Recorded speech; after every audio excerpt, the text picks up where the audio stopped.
Bom dia. Bom dia.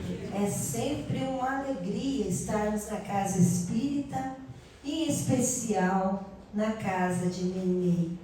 Nós que ainda sentimos a energia que por aqui passou com o nosso irmão Arthur Valadares nesse mês espírita, vamos dando continuidade na tarefa da divulgação, hoje com o capítulo 5º do Evangelho. Bem-aventurados os aflitos é o capítulo mais longo que nós temos no Evangelho, e para que a gente possa almoçar hoje com os nossos familiares, nós vamos ficar só no primeiro tópico, justiça das aflições. E vamos iniciar com Jesus, nos trazendo a consolação. Disse ele que viria um Consolador, e eis que está entre nós, é o Espiritismo. Mas está lá em Mateus: bem-aventurados os que choram, pois que serão consolados. E a magna doutrina espírita, no seu aspecto filosófico, sempre nos faz questionar: quem são os que choram, afinal de contas, e que serão consolados? Pois todos nós temos aflições, esse mundo que ainda é de provas e expiações em trânsito para o mundo regenerador. Quem são os que choram? Todos nós. Mas todos seremos consolados? E aí vem a orientação da doutrina espírita: os que sofrem com resignação, com paciência, aqueles que sofrem, mas se revoltam contra a divindade, contra a situação, aqueles que se desesperam, não terão esse consolo que fala Jesus. Terão sim uma nova oportunidade reencarnatória, onde as mesmas tipos de dificuldades serão colocadas no caminho até que aprenda a lição. Justiça das aflições. Mas por que nós sofremos? E mais profundamente, porque parece que uns sofrem mais que os outros? Para todo sofrimento há uma causa. E se Deus é justo, e sabemos que Ele o é, então essa causa também há de ser justa. Frente à justiça divina, todas as nossas ações, todas as boas e as não tão boas, são rigorosamente consideradas. As leis divinas dão a cada um segundo as suas obras. E aí a gente começa a pensar, vem imagens na nossa cabeça. Não precisa ir muito longe aqui, não precisa ir nem nos países distantes, nem na África.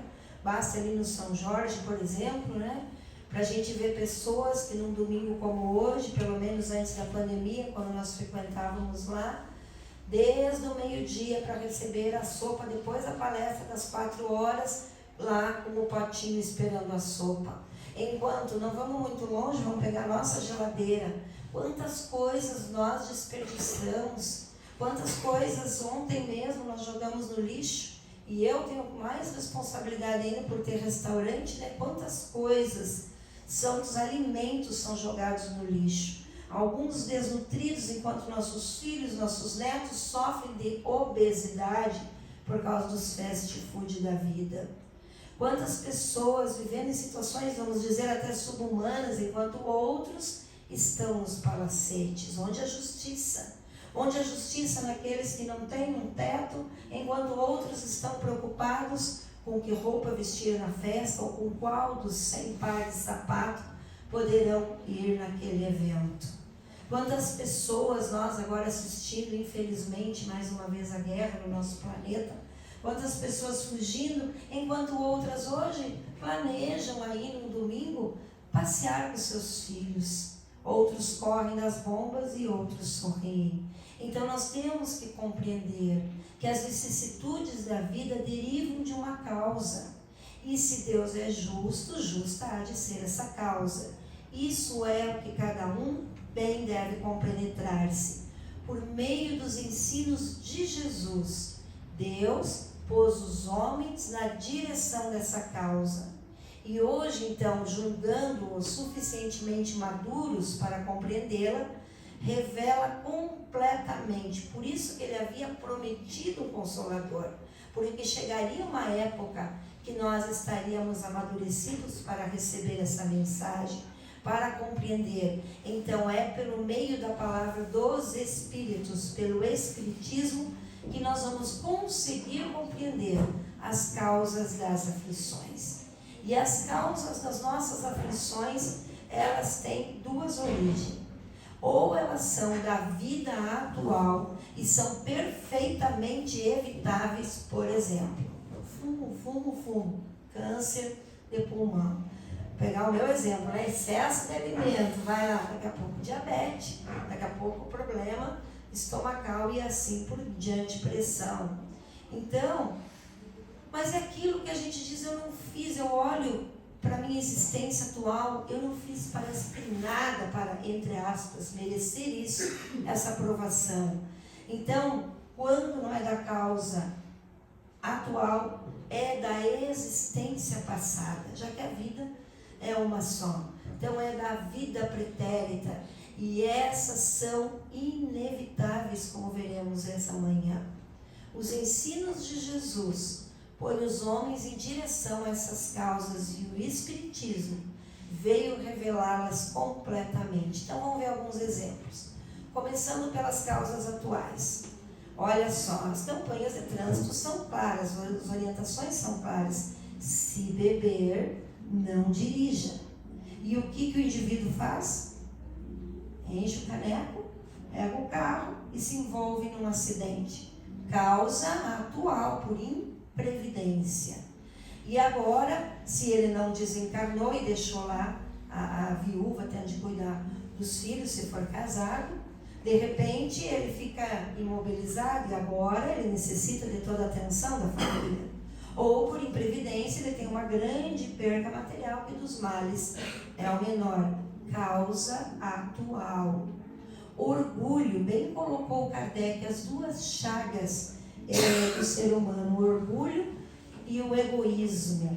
Então, muitas vezes, a gente perde muito pelo orgulho. Nossa, mas o Zé falou desse jeito comigo, eu não volto mais lá no meio-meio. E deixa toda uma tarefa.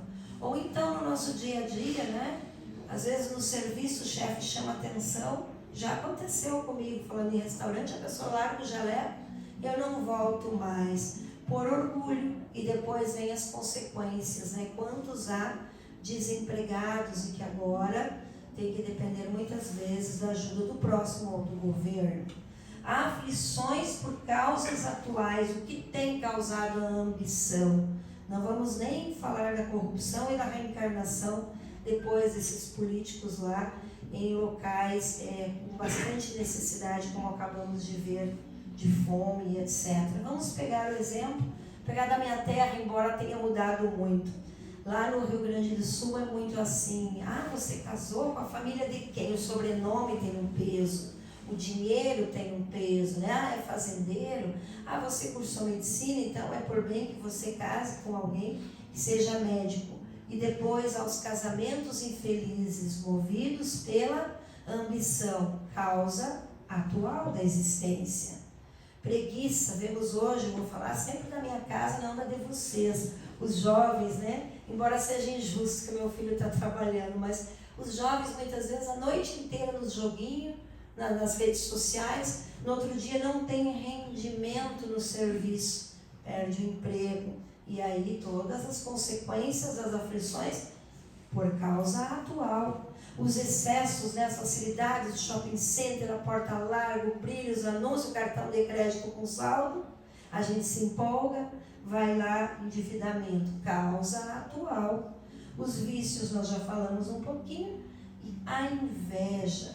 Olha só que interessante, Divaldo Franco, para quem porventura esteja vindo pela primeira vez, esse orador, o grande palestrante mundial, podemos dizer assim, né, da divulgação da doutrina, ele, certa feita, ele tinha uma flor, se não me engano, dos Alpes Suíços, embora do exterior, aqui na Mansão do Caminho, ele que mora em Salvador.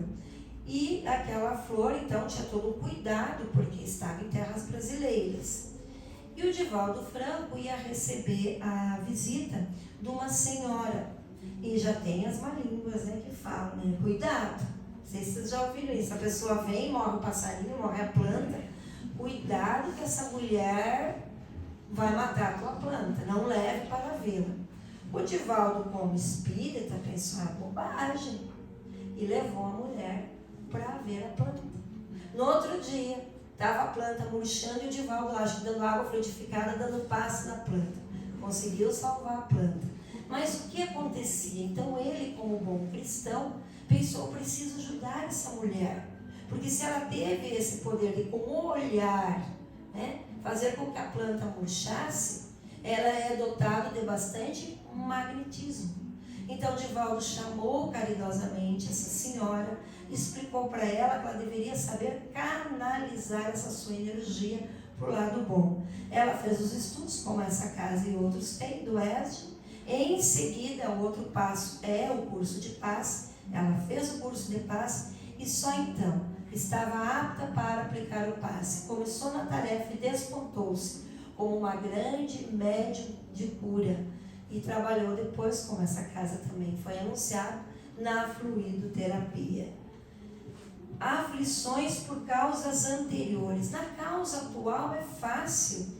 Os excessos nos trazem aí, os desequilíbrios nos trazem consequências. Mas e quando a gente não consegue explicar? Por que nos flagelos naturais destruiu-se? Vamos pegar o Rio Grande do Sul de novo, né? Vem o carnaval, destrói tudo, só a minha casa não. Ou não destruiu nenhuma casa, só a minha. Por que a minha manteve-se de pé? Ou porque somente a minha caiu? Aflições por causas anteriores não se entende. Às vezes um casal tem 5 filhos, 4 normais do ponto de vista da saúde física, e de repente recebe uma criança com doença de nascença. Então nós vamos agora entender aqui, quem conhece esse casal, levanta a mão. Gazanel, não conhece Gazanel? Tá meio ruim a projeção. Clóvis Tavares, professor Clóvis Tavares, grande amigo de Chico Xavier, e sua esposa Hilda. Hilda ainda está encarnada entre nós. Eles são de Campos, Rio de Janeiro, Goitacazes, né? E aqui eles tiveram vários filhos, e este menino é o Carlinhos. Carlinhos não cresceu, ficou pequenininho, sim, desse tamanho.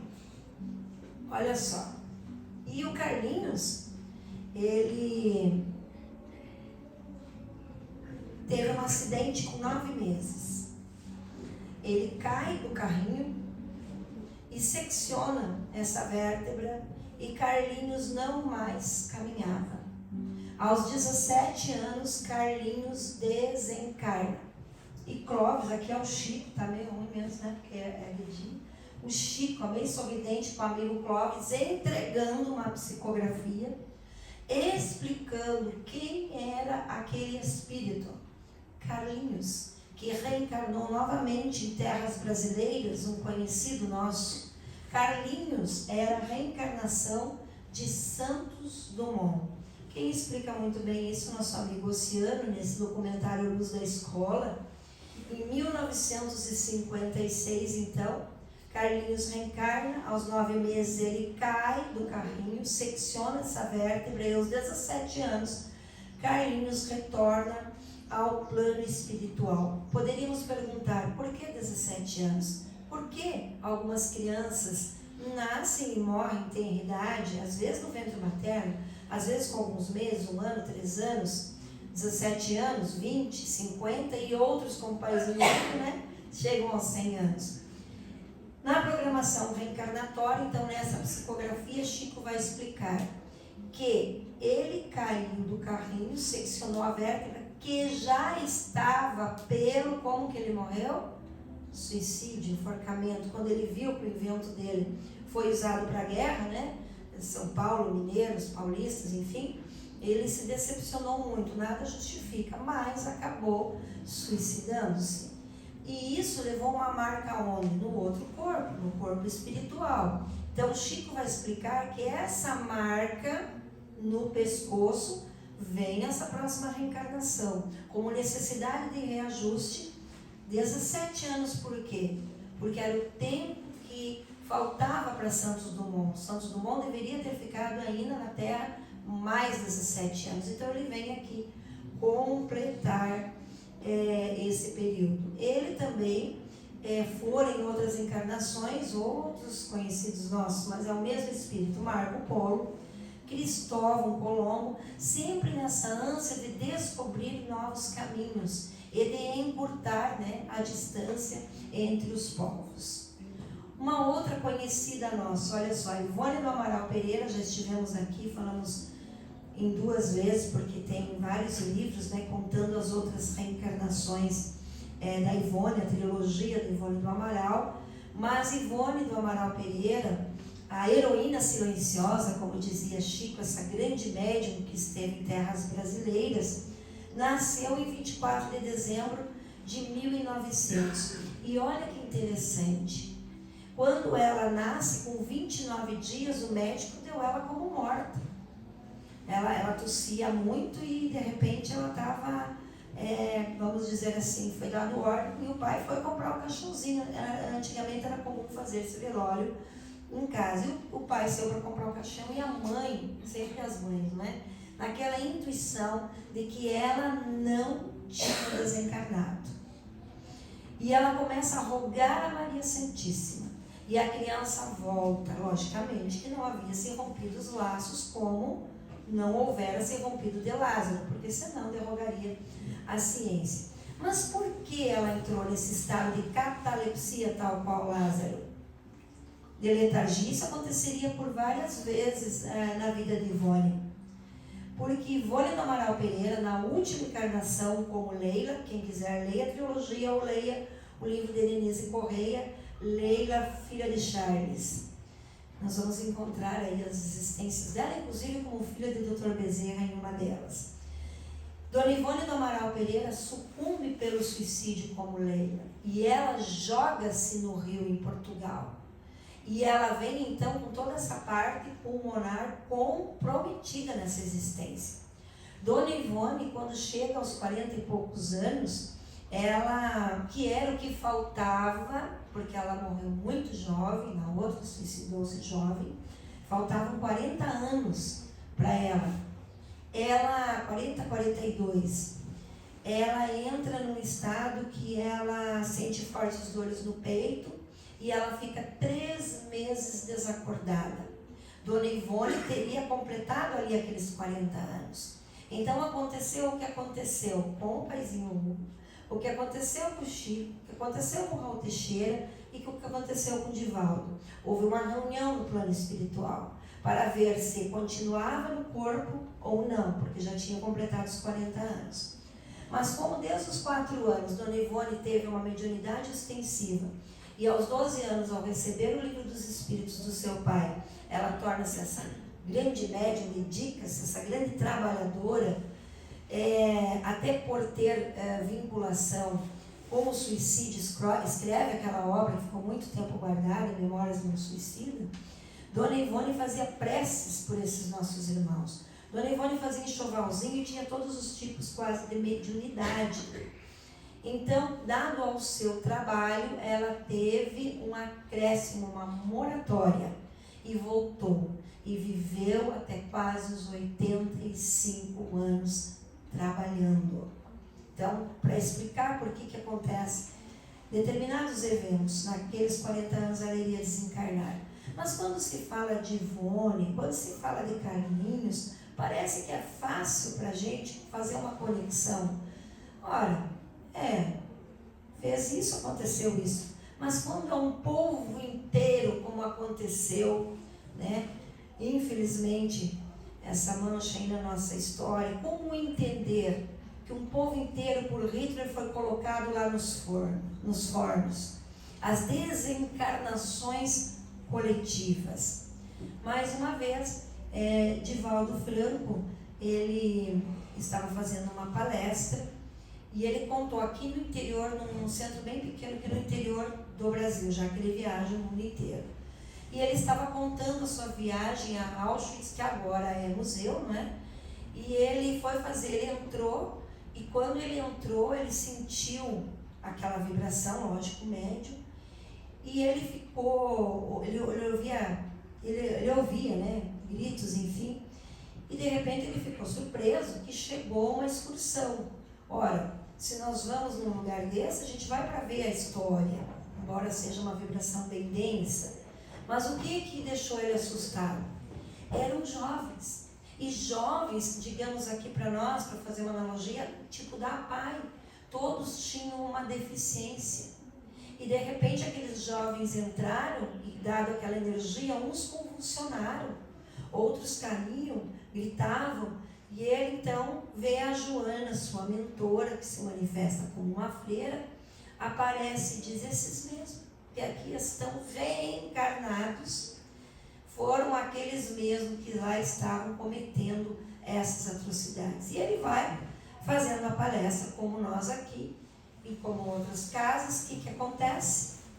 Nós achamos que estamos aqui só ouvindo, e o trabalho vai acontecendo muito além dos nossos olhos físicos. Tanto é que, se tiver algum médium vidente, consegue enxergar, mas como a gente não tem evidência, a gente não vê. Dali uns 2, 3 dias, como nessa casa, aconteceria a reunião mediúnica. E nessa reunião mediúnica manifesta-se um espírito dizendo que ele era representante de um grupo que esteve presente na palestra. Um grupo enorme que ainda não havia perdoado. E que à medida que o Divaldo ia falando, eles iam compreendendo a misericórdia divina e o porquê daquele sofrimento. Dentro da temática, compreenderam a justiça das aflições. Porque conforme Divaldo ia falando, desenrolaram para eles quadros. Na espiritualidade tem muito mais avançado que isso, né?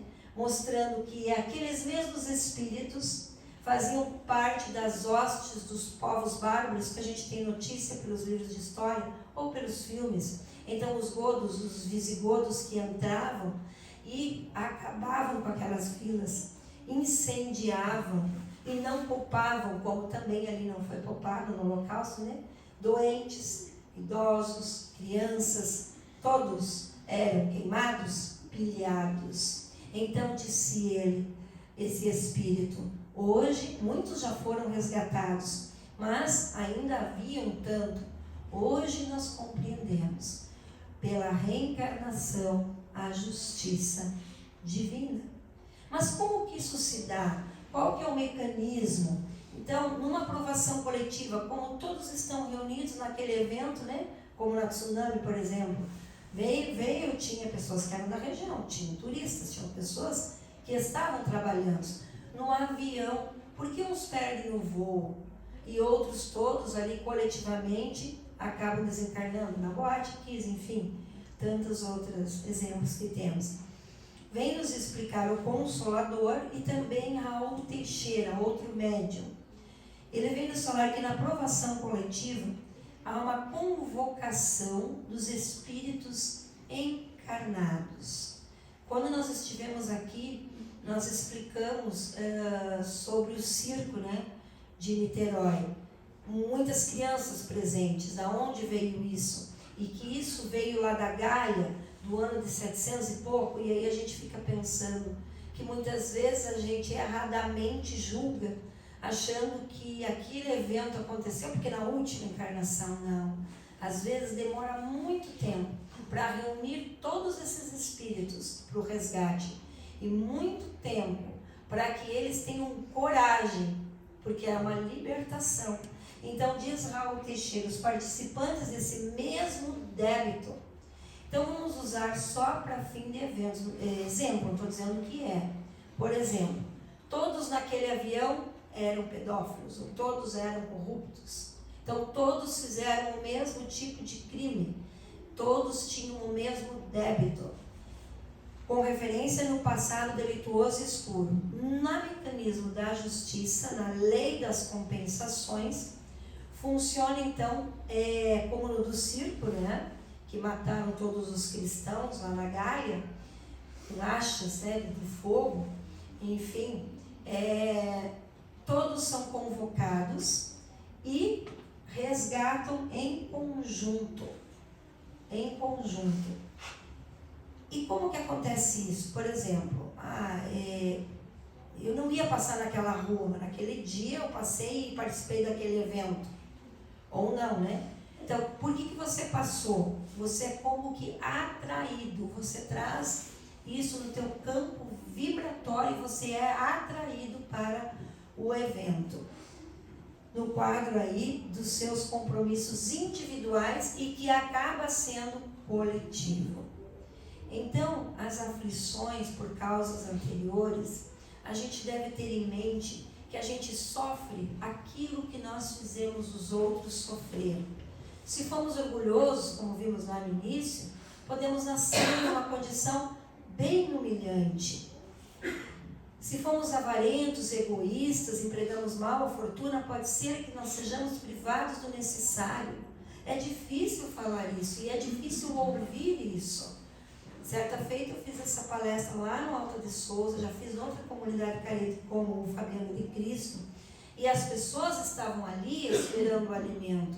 E é preciso levar o esclarecimento, porque é bom falar de caridade, é bom falar de amor, mas também é bom explicar por que ele está naquela situação, de depender ali da doação de um trem.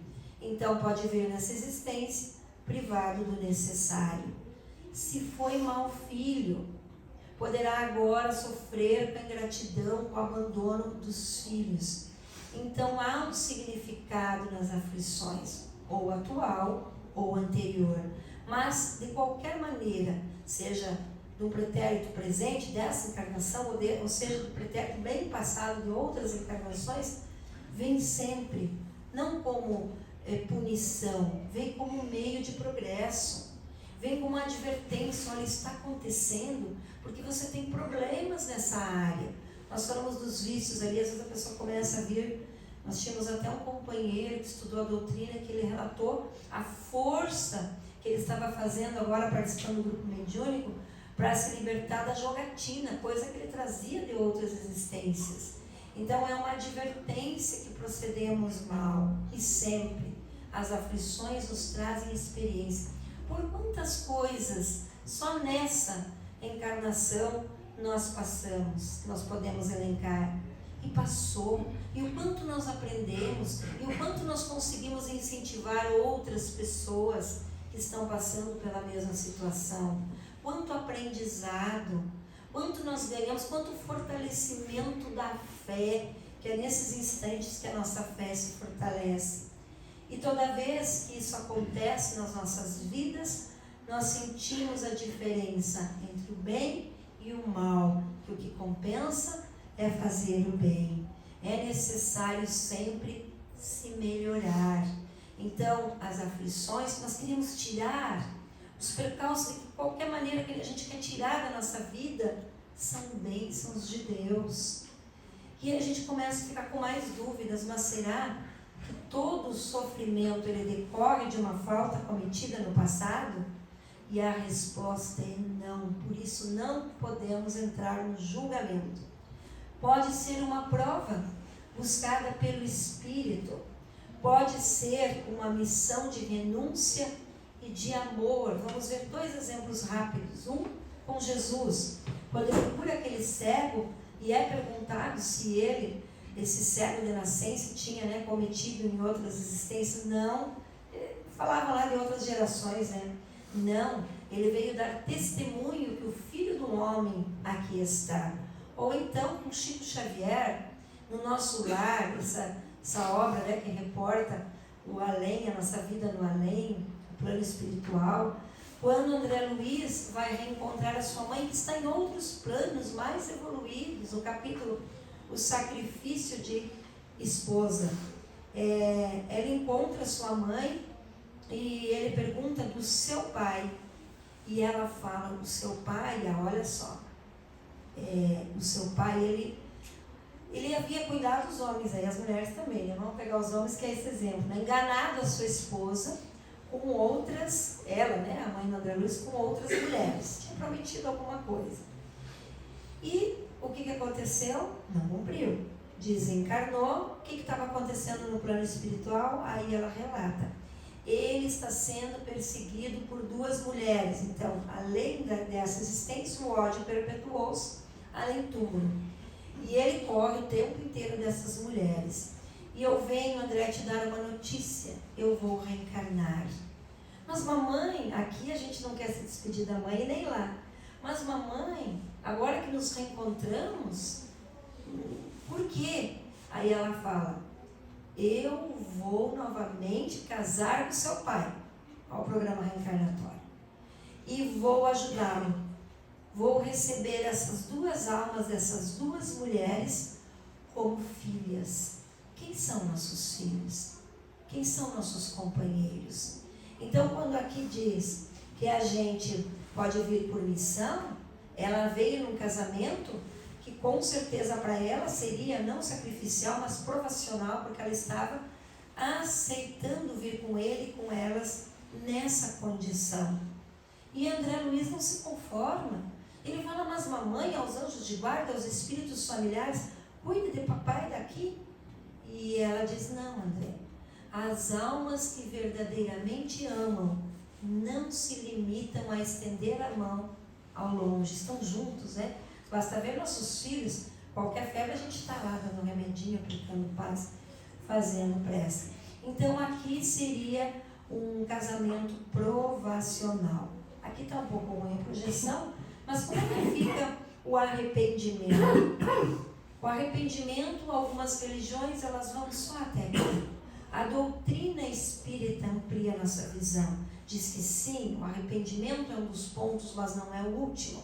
É preciso reparar o mal que foi feito. E aí nós entendemos as expiações do passado, ou, como a mãe do André Luiz, provas para o futuro. E aí nós vamos ver outro exemplo. Quem conhece a história do Jerônimo Mendonça? Poucos. Jerônimo, ele era tetraplégico. Ele só ouvia e falava. E ainda depois, não mexia nada daqui para baixo. Depois, ele ainda perde a cegueira. Mesmo preso numa cama, o corpo totalmente disforme, porque ele não podia se mexer, dependia dos outros para tudo. Mesmo assim, agora nós vamos sair envergonhados, com certeza, daqui, hoje, construiu casa de estudo.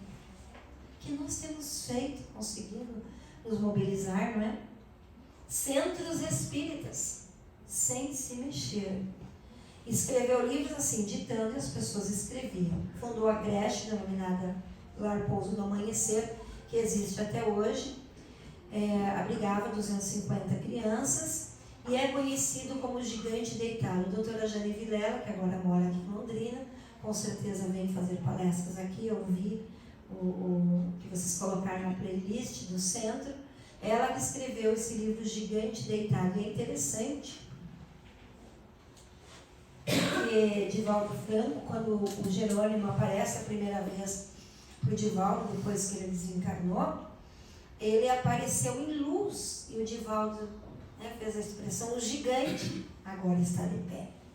Então, o sofrimento de Jerônimo era tanto que só ele, Chico Xavier, sabia, que Chico disse que só Jesus sabia o sofrimento do Jerônimo, porque ele não dormia. Foi projetado pelos espíritos uma cama ortopédica. Se tivesse 1 milímetro a mais ou a menos, ele morria por hemorragia. A inclinação tinha que ser exata para que ele permanecesse vivo. Lá é uma foto do livro da Jane, o Gigante Deitado. Aquilo ali são 30 quilos de areia, 30.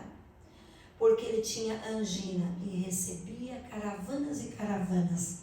Certa feita, um fazendeiro do Mato Grosso perdeu tudo, pensou em suicídio. E um amigo espírita disse, sim, beleza, mas antes vá visitar Jerônimo. Por quê?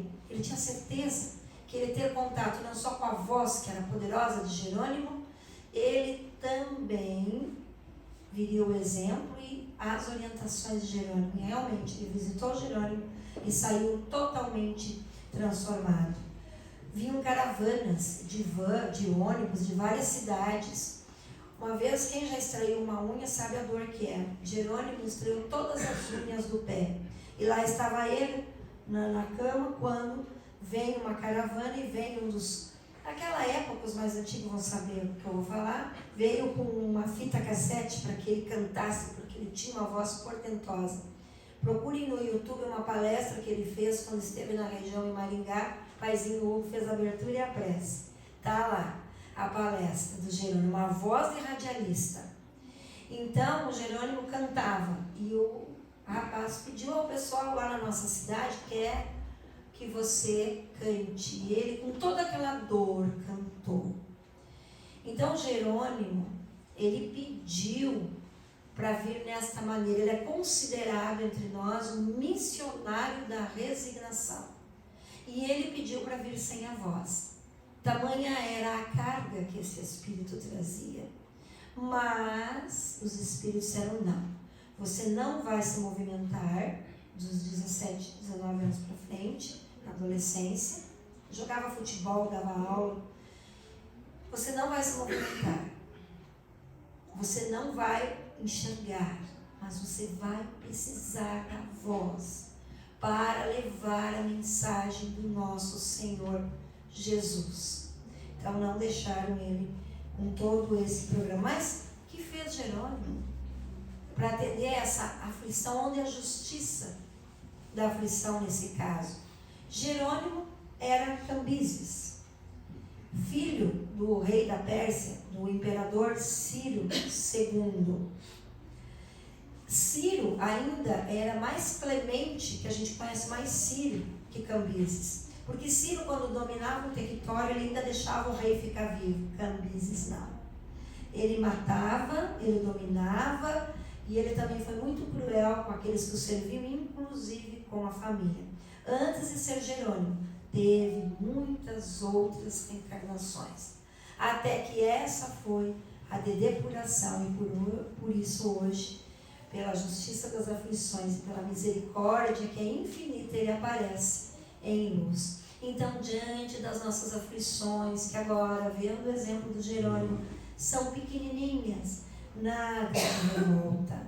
Porque o revoltado que não aceita as provas e as atribulações, entendendo agora que são impostas por expiações do passado, que se revolta contra o chefe, contra a sogra, contra o marido, contra os filhos, contra o mundo, contra Deus, tem de recomeçar as provas.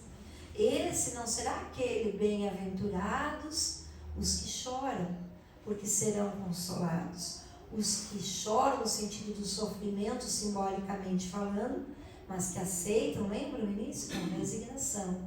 Então, para finalizar, diante do sofrimento, aquele que muito sofre tem de reconhecer que muito tem a expiar ou a aprender e que dele depende, pela renovação, pela resignação, tornar proveitoso esse sofrimento, para que não tenha que passar pelas mesmas e mesmas experiências. A palestra continuaria no tópico seguinte, e é por isso que a doutrina é encantadora, porque ela nos suscita dúvidas, mas se eu fiz isso, aquilo, eu não me lembro. Aí a palestra seria esquecimento do passado, mas fica como estudo, que nós temos esse manancial nessas obras que foram nos deixadas e que a gente tem pecado por não estudar, por não refletir e por não buscar. Mas hoje nós tomaremos essa decisão de buscar as explicações, de fazer a renovação e finalmente de chegarmos melhores no plano espiritual. Muita paz e muita gratidão.